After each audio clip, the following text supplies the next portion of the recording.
Eva dan di sini aku bareng sama Lucy. Nah, di sini kita berdua jadi host buat suatu video dokumentasi tugas sejarah yaitu Journey to the Old Days. Di sini kita di mana sih? Lagi di Museum Geologi. Museum Geologi. Sebelah sini lagi, ayo kita langsung masuk. Dadah.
Geologische Museum atau Museum Geologi adalah pusat peragaan berbagai data dan informasi kebumian, meliputi sejarah kehidupan di muka bumi, keadaan geologi Indonesia, dan manfaat geologi untuk kehidupan manusia.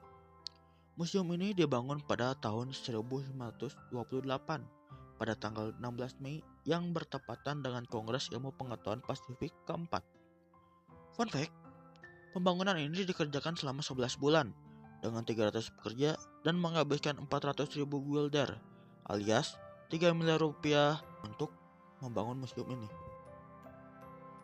Nah, saat kalian pertama kali masuk, kalian akan melihat Elephasciensis atau gajah Blora. Gajah ini memiliki tinggi sekitar 4 meter, panjang 5 meter, dan memiliki berat 6 hingga 8 ton atau 6.000 hingga 8.000 kg. Gajah yang berkelamin jantan ini hidup sekitar 165.000 tahun yang lalu dan mati pada umur 49 tahun. Gajah Blora dianggap sebagai leluhur gajah Asia. Fun fact, rekonstruksi fosil gajah Blora memakan waktu sekitar 4 tahun loh.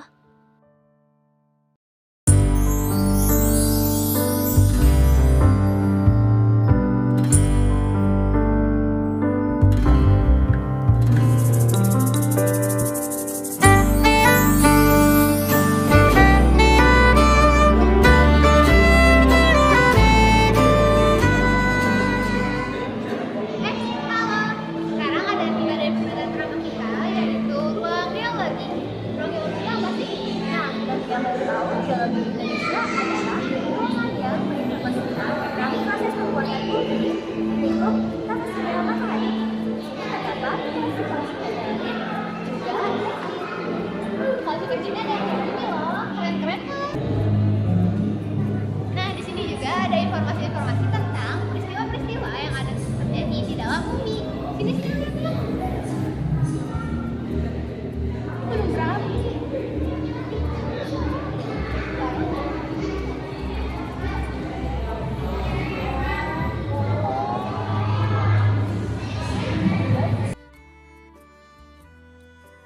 Ruangan ini menginformasikan tentang proses pembentukan bumi dalam tata surya keluarga matahari. Di sini ditampilkan koleksi meteoroid dan tektit.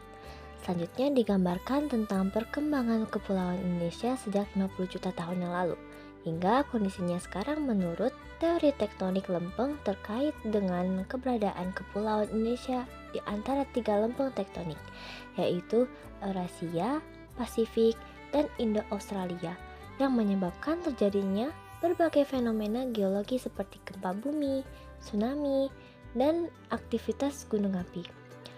Fenomena dan gejala geologi utama dari masing-masing pulau besar di Indonesia dijelaskan. Ruangan ini juga menampilkan berbagai jenis dan klasifikasi mineral maupun batuan dan cara mengenalnya.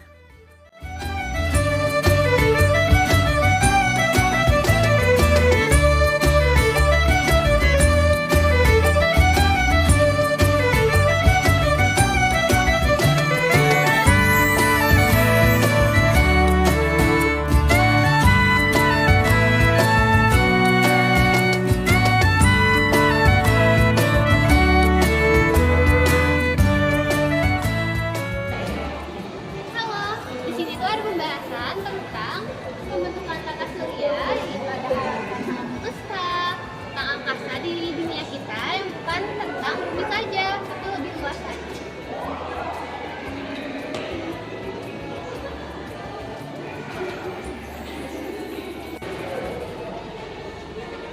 Nah, di sini ada koleksi-koleksi tentang penjelasan-penjelasan dari planet-planet yang ada di tata surya, bukan hanya soal bumi, tapi juga tentang Uranus, Venus, Sun, Jupiter, Merkuri, Mars, Saturnus, dan sebagainya.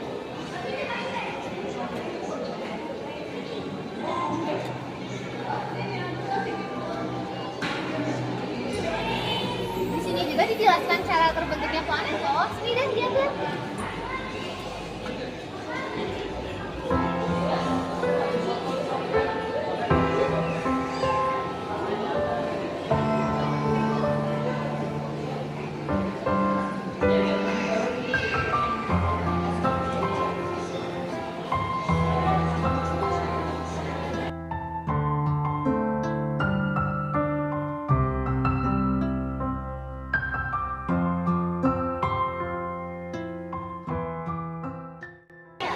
Yaitu pengertian ketiga kita, yaitu sumber daya alam di geologi.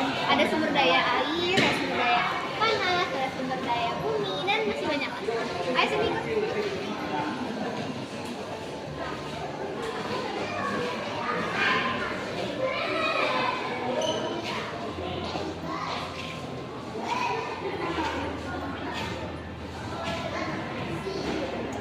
Di sini ada mineral logam.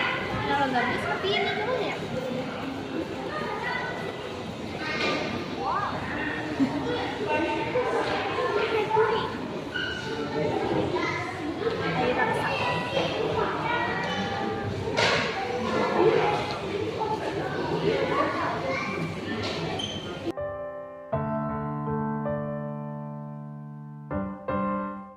Nah, di ruangan ini berisi berbagai jenis potensi sumber daya mineral dan energi serta tanah.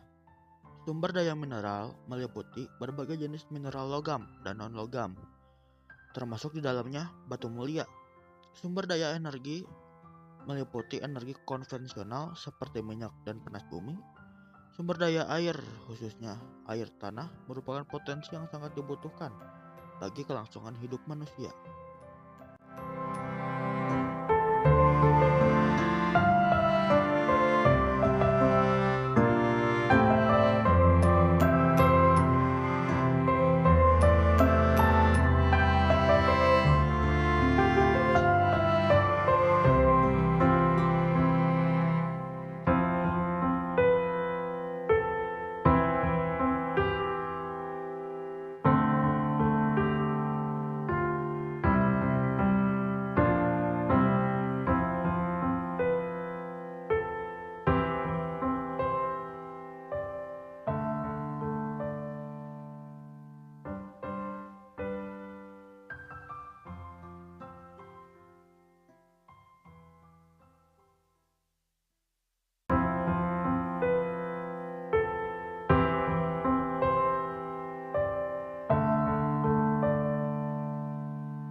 pameran manfaat dan bencana geologi. Ruangan ini menjelaskan tentang manfaat sumber daya geologi oleh manusia dan juga bencana geologi. Sudut pameran pemanfaatan sumber daya menyajikan hasil pengolahan sumber daya geologi oleh manusia dari masa ke masa. Sedangkan sudut pameran bencana geologi menyajikan jenis-jenis bencana yaitu gempa bumi, tsunami, letusan gunung api, dan tanah longsor. Proses geologi yang berlangsung sejak puluhan juta tahun yang lalu di Indonesia secara langsung maupun tidak langsung menjadi anugerah manfaat dan bencana geologi bagi Indonesia.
Ruangan terakhir yang akan kalian masuki ini menggambarkan perkembangan kehidupan di muka bumi yang dimulai sejak kelahiran bumi 4,6 miliar tahun yang lalu. Terbentuk litosfer, atmosfer, dan hidrosfer sekitar 3,8 miliar tahun yang lalu. Munculnya kehidupan awal berupa mikroorganisme, sejenis ganggang, dan bakteri sekitar 3, miliar tahun yang lalu, yang diwakili oleh fosil tertua, yaitu stromatolith. Kemudian ditampilkan pula perkembangan kehidupan dari zaman ke zaman, mulai dari kehidupan di dalam air hingga migrasi ke darat, mulai dari organisme bersel satu hingga organisme bersel banyak, mulai dari hewan invertebrata hingga vertebrata, mulai dari tumbuhan paku hingga tumbuhan berbunga, dan lainnya. Ruangan ini juga menginformasikan tentang sejarah geologi Bandung yang mengisahkan terbentuknya Danau Bandung Purba serta memajang berbagai replika fosil manusia purba. Di ruangan ini ada fosil Tyrannosaurus Rex atau yang biasa dikenal dengan T-Rex yang hidup sekitar 65 sampai 145 juta tahun yang lalu. Dinosaurus ini memiliki tinggi 6,5 meter, panjang 14 meter, dan memiliki berat mencapai 8 ton. T-Rex ini juga termasuk pemakan daging terbesar dan terbuas yang paling terkenal di zamannya. Selanjutnya ada Celebechirus hekereni, sejenis babi besar. Anyway, Celebechirus hekereni merupakan fosil fauna paling dominan, mencapai lebih dari 85% dari total fosil fauna yang dikumpulkan dan ditemukan di lembah Wallonie, meliputi hampir seluruh elemen tulang berulang yang terdiri dari tengkorak, berbagai elemen gigi, dentition elements, dan kerangka lainnya. Celebechirus hekereni memiliki dua buah gigi seri, I1 dan I2, di mana I1 lebih kecil dari I2. Mahkota rendah less hypsodonty dan menunjukkan bentuk pola indistinct cutting edge sangat berbeda dengan umumnya keluarga babi Suidae yang berpola jelas untuk memotong a distinct cutting blade. Taring Celebechirus hekereni berbeda dengan taring jenis babi lainnya seperti Sus sclava, Sus calabensis, Bibirosa, bahkan berbeda juga dengan Pachycetus, sejenis babi yang juga mempunyai taring atas yang besar, yang hidup di Afrika. Dari kumpulan fosil yang ada, Bentuk morfologi dari taring atas Celebecerus sikereni ini menunjukkan 3 tipe yang berbeda. Oke, seperti yang Zi bilang, ada 3 tipe, yaitu tipe 1, penampang atau cross section, taring subrektangular dan terdapat enamel band di bagian bawah atau dorsal. Tipe 2, penampang taring yang hampir bulat atau oval shape tanpa enamel band. Lalu, tipe 3, taring berukuran relatif lebih kecil dengan penampang rektangular tanpa enamel band. Pada rang atas atau maksila Celebochoerus hekereni terdapat 3 buah gigi premolar, dan pada rahang bawah mandibula terdapat 2 gigi premolar. Premolar menunjukkan morfologi yang primitif dengan pola mahkota sederhana dan enamel tebal. Celebochoerus hekereni memiliki 3 buah gigi molar di rahang atas dan 3 buah di rahang bawah. Secara umum, morfologi geraham tidak berbeda. Crown berpola sederhana dan tidak banyak lekukan, serta tidak banyak aksesoris kus. Geraham atas akhir berbentuk hampir segitiga dengan sebuah pilar seperti talon, sedangkan untuk yang bawah membentuk memanjang dengan talon yang menonjol dan terdiri dari 1-3 pilar. Tulang belulang lainnya, khususnya astragalus, menunjukkan khas Astragalus family Suidae, di mana proximal condylus sejajar atau paralel dengan bodi, tetapi distal condylus mendorong oblik. Yang kalian lihat di sini adalah Tridacna gigasinaeus atau kerang raksasa, merupakan fosil yang hidup di antara terumbu karang pada lingkungan laut dangkal neritik, di mana sinar matahari masih bisa masuk sampai dasar laut. Diperkirakan fosil ini berumur Oligosen akhir, Miosen awal pada formasi Raja Mandala di Pedalarang.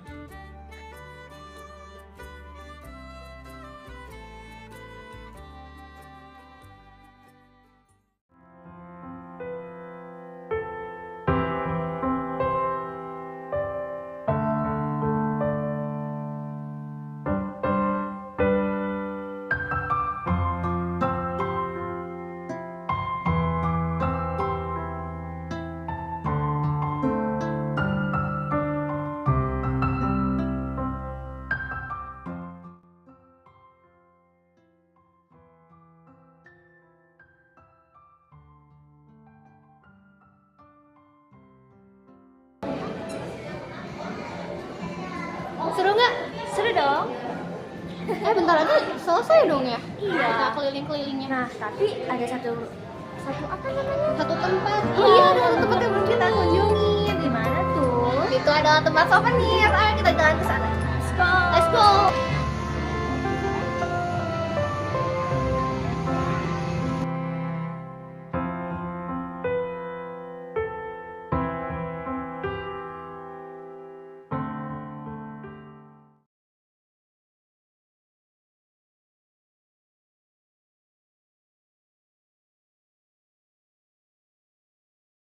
Itu saja vlog dari kami. Mohon maaf jika ada kesalahan. Terima kasih telah menonton acara kami. Wassalamualaikum warahmatullahi